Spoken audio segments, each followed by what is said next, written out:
right, you guys ready? Yep. All right. Good morning. I'm Sheriff Kevin McMahill with the Las Vegas Metropolitan Police Department. With me today is Special Agent in charge of the FBI, Spencer Evans, and Assistant Sheriff Dori Koren with the LVMPD Homeland Security and Investigative Services. They'll be two of the individuals speaking. The rest of the individuals up here are also the command team that helped lead through this investigation over the course of the last week. And I'm here to provide you a significant update on the Tesla attack that took place early last week. This event involved an attack on the Tesla Collision and Sales Center on Tuesday, March 18th at approximately 02:45. The suspect used a firearm and Molotov cocktails to damage the center and destroy multiple vehicles that were parked on site. You'll see to my left some of that video that was taken from that night. On the screen next to me is also what I want to highlight to each one of you is the very little information that my investigators and FBI agents had to work with from the initial aspect of this investigation. There's a grainy photograph of the suspect's vehicle, a nearly indescribable photo of the suspect himself, and a couple of photographs of headlights and taillights of the vehicle. That's what my investigators had to go on a week ago. Part of this story that you're going to hear is how we arrived at our suspect being taken into custody with such little information. It's incredible work by everybody involved. And despite that minimal information at the onset, and thanks to the hard work and collaborative effort by the FBI Joint Terrorism Task Force, the LVMPD Counterterrorism Section, and all of our Fusion Center partners, we were able to identify and arrest the suspect involved in this attack. There's a couple social media photos that that have been circulated out there already. The suspect's name is Paul Kim, K-I-M. He's an Asian male adult, and he is 36 years of age. I'm going to transition now to Assistant Sheriff Dori Koren to explain to you exactly what happened over the course of this last week. Sheriff Koren. Thank you, Sheriff. Good morning. I'm Assistant Sheriff Dori Koren at the Las Vegas Metropolitan Police Department. I oversee our Homeland Security and Investigative Services group, which includes our counterterrorism section. I have the opportunity here to provide the details of the investigation, but there's no doubt this was a collaborative effort involving multiple agencies, numerous, actually hundreds of personnel that have been involved. Some of the key people, to include folks that are standing back here, like Lieutenant Rick Myers, who oversees our counterterrorism section, were instrumental. And because of all of their hard work, we were able to quickly identify and apprehend the Tesla firebombing suspect in record-breaking time. Based on the updated evidence that we have, we now have a better understanding, a more comprehensive understanding of what actually happened. And I'm going to provide some details as we walk through a little bit of a timeline on what occurred and then what we know about the suspect now. So we'll begin with just talking about how the suspect arrived. He arrived east of the location in a vehicle, showed up in a black sedan just parked east of the Tesla Collision Center. You can see on this video clip here, we highlighted the area because it's at the top of your screen, and you'll be able to see the arrival of the vehicle. You'll be able to see that the vehicle comes in, originally driving westbound where you can see the headlights, and then turns around where you can see the taillights, and he reverses back into where he parks. The suspect then proceeds on foot and approaches the corner of the building. As you've seen before, and as you've probably heard, and certainly as we're showing today, he attempted to mask his identity by wearing black attire, concealing his face, and wearing gloves. The suspect then began shooting the surveillance cameras with what appeared to be a rifle. You can see an image here of the suspect pointing the rifle towards a camera. At least 2 surveillance cameras were damaged by gunfire. And then upon shooting the cameras, the suspect proceeded to the front doors of the Tesla, and he began spray painting the words "resist" across the doors. I'll let this video play because you'll get a better shot of the suspect. You can see his description as he goes across the clear doors there, committing his act of crime.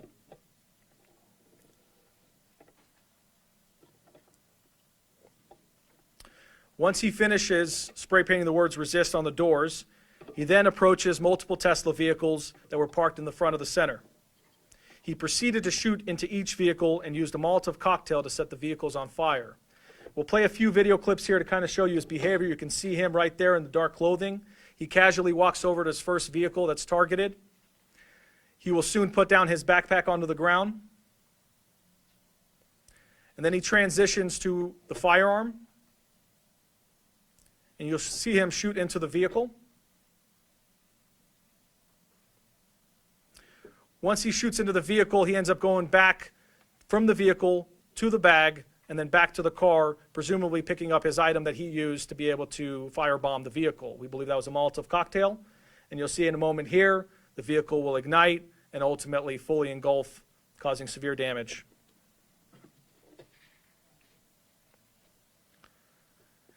The suspect then continues on to a second vehicle, and you can see here he's on to the second target. He'll do very similar behavior where he shoots into the vehicle, he goes into the backpack, retrieves an item, and ultimately you'll notice here that he ends up getting the second vehicle on fire as well.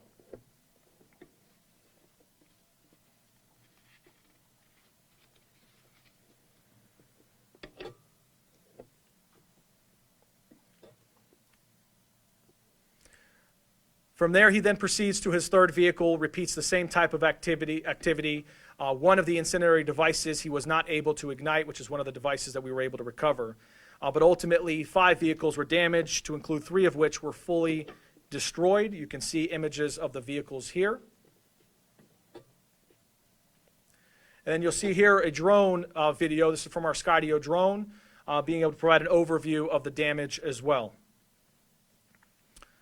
After this, the suspect then proceeds and flees east, gets in his vehicle, and leaves the area.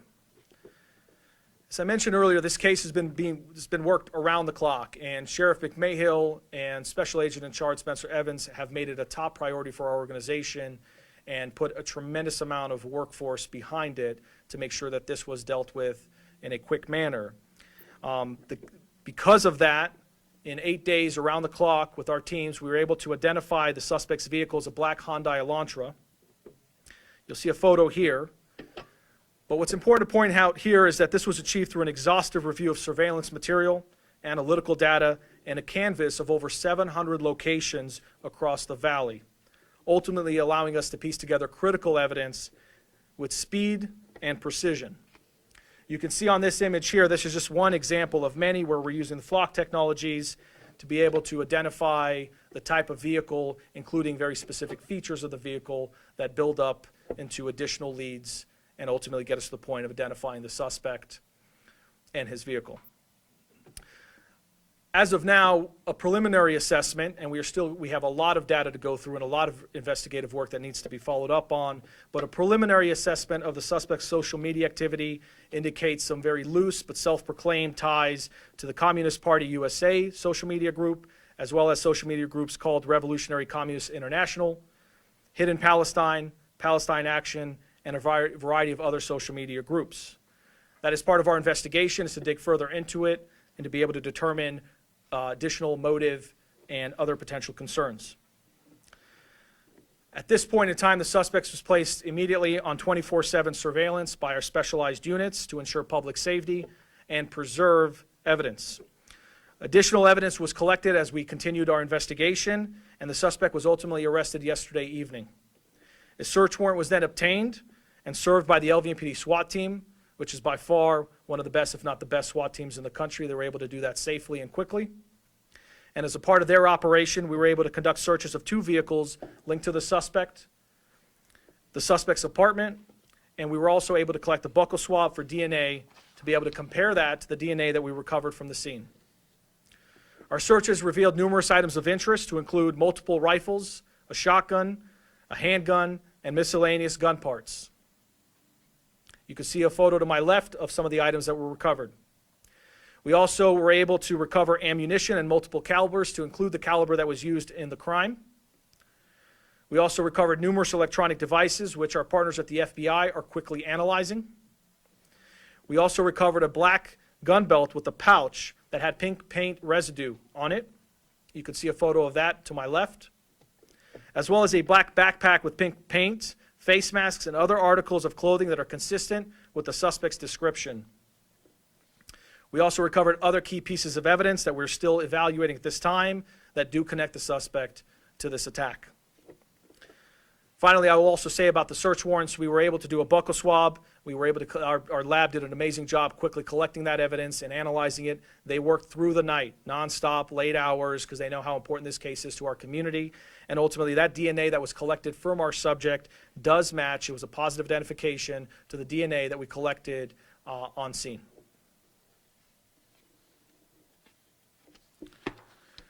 It's also worth noting, I'll just kind of conclude here by talking about the charges. So for now, at this point in time, he was charged with numerous felonies to include 3 counts of arson, 3rd degree, 3 counts of unlawful possession of explosive or incendiary device, 4 counts of destroying property, and 5 counts of discharging a firearm into a vehicle or structure.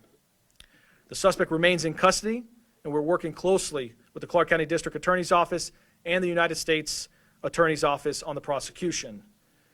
And with that, I do want to transition to our federal partners, and I'll just emphasize this. I said this last time, which is our partnership is second to none. And it goes with all of our partners that we have, the Fusion Center, but particularly with the Federal Bureau of Investigation and the special agent in charge that's here. We've had a remarkable relationship, and this has proven true in this case as well. We've worked hand in hand on all of these cases and on this case as well, and we have a tremendous amount of resources behind it because of the sheriff and the SAC being so committed on this case. So with that, I'll transition to FBI Special Agent in Charge, Spencer Evans. Good morning. My name is Spencer Evans. I serve as the Special Agent in charge of the FBI's Las Vegas Division. I'd like to just, reiterate what Assistant Sheriff Koren said. My appreciation that we have for the partnership with the Las Vegas Metropolitan Police Department. It's nothing short of exemplary. I've been in the FBI for almost 21 years. I've served around the country, and I can tell you the seamless collaboration you see to keep the community safe here in Southern Nevada is unparalleled. The FBI's Joint Terrorism Task Force, as you've heard, has been investigating this incident and working this case relentlessly since last Tuesday. I was just informed a few minutes ago a federal arrest warrant was issued for the subject, and we anticipate taking Paul Kim into federal custody later today, where he will face federal charges in addition to those announced by Sheriff McMahill this morning. The arrest announced today showcases the remarkable outcomes that are achievable through collaborative task force partnerships. Although each agency has distinct roles and responsibilities and capabilities, the fight against violent crime is a shared commitment, and that's certainly the case here in Las Vegas. Last week, when we held the press conference, I emphasized that we would leave no stone unturned to identify the person responsible and ensure accountability for these heinous attacks. I appreciate your assistance in amplifying this message through your media coverage. And one final cautionary message for individuals who are contemplating similar attacks.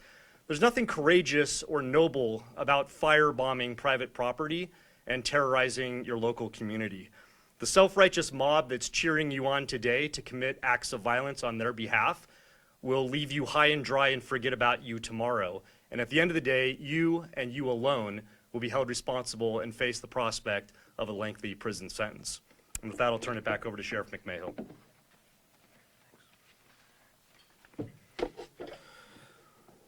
So I'd like to just give some final comments here and reassure the public that there's no ongoing threat related to the suspect in this attack.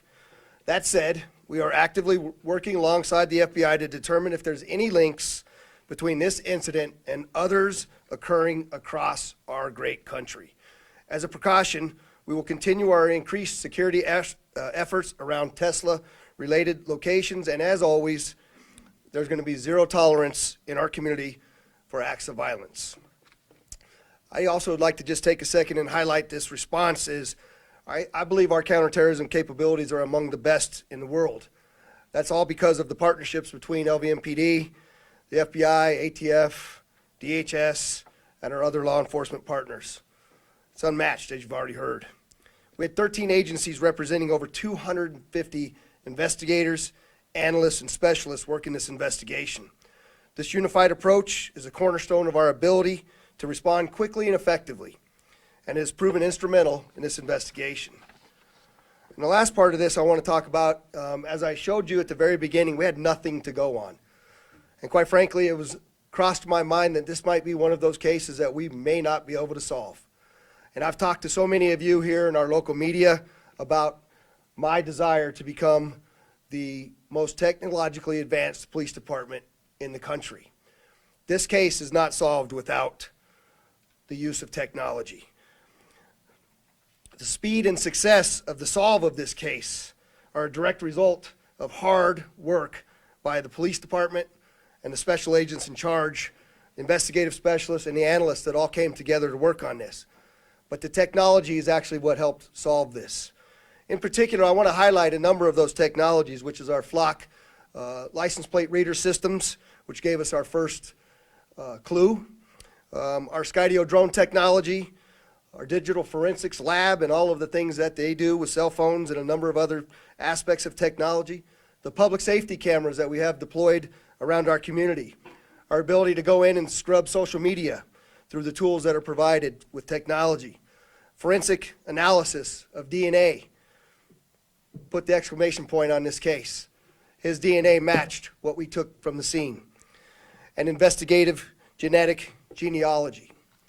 I'd like to especially thank my Chief of Staff, Mike Gennaro, who's standing behind me here, who's been instrumental in identifying the needs of our organization for technology and helping us get it. And I'll wrap up before I take questions by simply saying thanks to all of you for taking the time to be here. And thank you again from me, Special Agent in Charge, to all of the folks that worked this case, and from counterterrorism and law enforcement. They continue to work tirelessly on this case as we have a lot of things to continue to investigate to wrap up the loose ends. And it's a real testament to good old-fashioned police work that these men and women have done. So with that, I will take any questions. What I would ask of you, please identify who you are and who you're with, and then we'll go from there. Joe? Joe Schindeman, Nevada Public Radio. What's the estimated cost of damage? The question is, what's the estimated cost of the damage? And I don't have that number in front of me, Joe. Another question I had was, you found DNA at the scene, you seemed all over the place.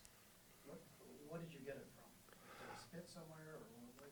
We got DNA. The question is, where did we get the DNA from at the scene? We got the DNA in multiple different locations, but as far as where we got it from, I'm not gonna release that information as yet. Ma'am? Hello, I'm Tiffany Lane with Channel 3. Hi. Knowing that he has these different social media groups that he's part of, is there any belief that anybody else was part of this act, or are they encouraging people around the country to take part in these violent acts off of those groups that he's in? Yeah, so the question is, with all the groups that he's using on social media, do we believe that he's connected to a larger aspect of this in coordination in other locations in the country? And the answer is we're absolutely actively investigating that connection now. I can't definitively tell you that, and as you know, I'm never going to give you guys any information unless we can positively be certain of the information as it's provided to you. Go ahead, one more. Is it believed that anybody else was part of this specific incident locally, or is it believed he acted alone in this? Yeah, I'm sorry, I forgot that part of your question. She's asked if anybody else was involved in this case locally, and as of now, the answer is we do not believe there's any other outstanding actors. We believe that this individual acted alone. Katie from the Las Vegas Review-Journal. Are there any similarities that you've seen so far with, like specific similarities that you've seen with other incidents around the country? Spencer, you want to try to answer that one? Or? The question is there any similarities between incidents that are occurring across the nation with the one that we have here? And I think the answer is we're actively exploring those as well, but are there any other comments you want to add on that? No? There's certainly some similarities that we're looking at in there. Behind you. People Garcia with Channel 13. Hi. I saw that there was just 3 vehicles that had the Molotov cocktails placed inside of them, but then there were 2 additional that were also damaged, so a total of 5, correct? We're still there's five total that were damaged by the Molotov cocktails in the fire. The question was, how many were there? Question for Spencer Evans, Brian Cisneski with Agen now. Is there any idea what the federal charges could be? The question is there any idea what the federal charges could be to the FBI? Yeah, so I'll defer to the U.S. Attorney's Office that I think is going to be issuing a press statement later. But as of last night, we were contemplating federal arson charges in possession of a destructive device. You just received I didn't call on you, Joe. There was I think the lady behind you had a question first, and then I'll get back to you. I was going to ask about Same one? All right, we're back to you, Joe. Go ahead. You just received a Tesla truck, and Tesla also, or Elon Musk also has the boring tunnels here. First of all, I'm wondering if Metro's gotten any threats since the acceptance of that truck, and also Las Vegas Clark County Fire has been worried about access to the boring tunnels. Metro, I've heard, is also worried about that. I'm wonder if there is worry about potential attacks or incidences within those tunnels. So two questions. So it's a very long question that Joe asked. He asked if we're worried about or received any threats because of the Tesla truck donation to Metro. I think that's kind of what you asked me, and the answer is we have not received those Tesla trucks yet. They are still in production, and no, I'm not worried about any threats to those trucks. The second question was, there's also not only Tesla dealerships here, but there's also the boring tunnels that were done by Elon Musk. And are we worried about any safety or security threats to the boring tunnels? Is that accurate assessment? And we have been at a heightened level of security at all of those locations for the boring tunnel that are mostly along the Las Vegas Strip corridor as we speak. And we are continuing, Joe, to evaluate what the security posture looks like at all of those boring tunnel locations, and we'll continue to do so as we move forward. Last question. Can you also share where he was arrested? Was there any type of resistance, or did he say anything while the arrest was happening? The question is, can we share where he was arrested, and was there any resistance? There was no resistance. We were able to take him into custody without any real challenge, and we located him as he was leaving one of his work locations, or what we think is one of his work locations. So we'll release additional information on that as we get it, and if there's significant updates in regards to this, we'll come back before you. Again, I'd like to say thank you to all of you who started yelling at me. Sheriff Andres Gutierrez with CBS News. Can you Hi. delve deeper into the investigative timeline, given that you had just a grainy surveillance pictures? At what point did the flock camera system pick up that license plate? And walk us through some of the 700 places that you guys ended up canvassing. Yeah, the question is can we walk you a little bit more in depth through the investigative timeline? I'll let Assistant Sheriff Koren give you a little bit more detail on that, but this investigation is open and active, and so we're releasing what we believe we can release without compromising our investigation. But Dori, you can comment a little bit more. Just to add a little bit of detail on the investigative process. So we used a variety of technologies. We featured one today that was instrumental, which you just mentioned, which is our flock, the flock safety cameras. However, there's a variety of technologies that have been used on this case, as the sheriff mentioned earlier, everything from drone technologies to our social media research tools, our public safety camera network, and our Fusion Watch unit that works 24/7. All of that played a role into it. Ultimately, we talked about over 700 locations that were canvassed, and that is actually a testament of the public wanting to help us in solving this case, because these are private businesses or residences where they're willing to come forward and provide information, sometimes video information, sometimes other types of evidence. But the groundwork that was done by our personnel to go out and make contact with these various locations, identify what information was valuable and relevant to the case and what was not, and ultimately collect that information was unbelievable. And because of all of that, we were really effective in solving this case. And just the last point I say is even something as simple as that video camera that was provided from us, it was actually a cell phone camera footage of the initial incident that was provided by a citizen, really touches on the point of when we talk about see some, say something, and people reporting to the police right away, can really make a case. So it was collectively everything together. But with that, I do apologize. We do have still a lot to go through, so we'll provide more information, as the sheriff said, during a later time. Thank you. Thanks again for coming. I appreciate it.